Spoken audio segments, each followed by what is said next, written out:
But first, I want to take a look at the race that he has to decide whether or not he wants to enter, because there is apparent need for some more entries in this race to be our leader. Why? Because the men involved obviously inspire too few of you at this point. But it's also about what the race is shaping up to be. A battle of the bad, forcing you to decide which is worse. You should not have to hold your nose to vote for somebody in the greatest country on the planet. Two old men, both using the oldest ploy in politics. You think this is bad? Wait until it's the other guy. Biden released his announcement video yesterday, running for re-election.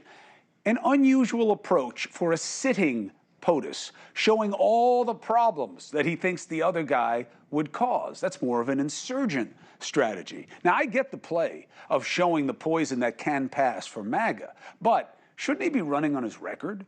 Aren't Democrats about having a better message? Shouldn't a sitting president be telling you what he's done and what is to come? And the GOP? They like the who is worse game just fine. Trump calls it MAGA, but have you noticed there's never any discussion of great or making something greater, except the greater chance of worse if anyone but him is in there. Think about it. So they made a video on their side to show what more of Biden would do to America, and they did it using AI, as if somehow that makes it more truthy. Take a look. Just in, we can now call the 2024 presidential race for Joe Biden. My fellow Americans. This morning, an emboldened China invades Taiwan. Financial markets are in free fall as 500 regional banks have shuttered their doors. Border agents were overrun by a surge of 80,000 illegals yesterday evening. Officials closed the city of San Francisco this morning, citing the escalating crime and fentanyl crisis. Who's in charge here? It feels like the train is coming off the track. All right, here's what we know.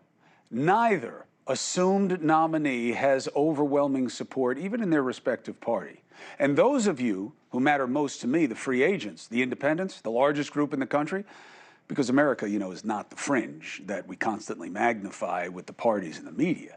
What do you say? You desperately want somebody else. Better than 6 in 10 of you say neither of these guys are your preference. Look at where both stack up even as against other presidents. Trump is 41, Biden's at 41. All the other recent presidents are much higher, much higher. Why? Well, there can only be two reasons. One, they stink, or two, we stink and we think everything stinks and all we are is reductive right now and tearing everything down all the time. Hey, thank you for watching. Please go to newsnationnow.com, newsnationnow.com, and you can find News Nation on your television provider. And don't forget to click the red subscribe button down below. Then you will get more of News Nation's fact-driven coverage.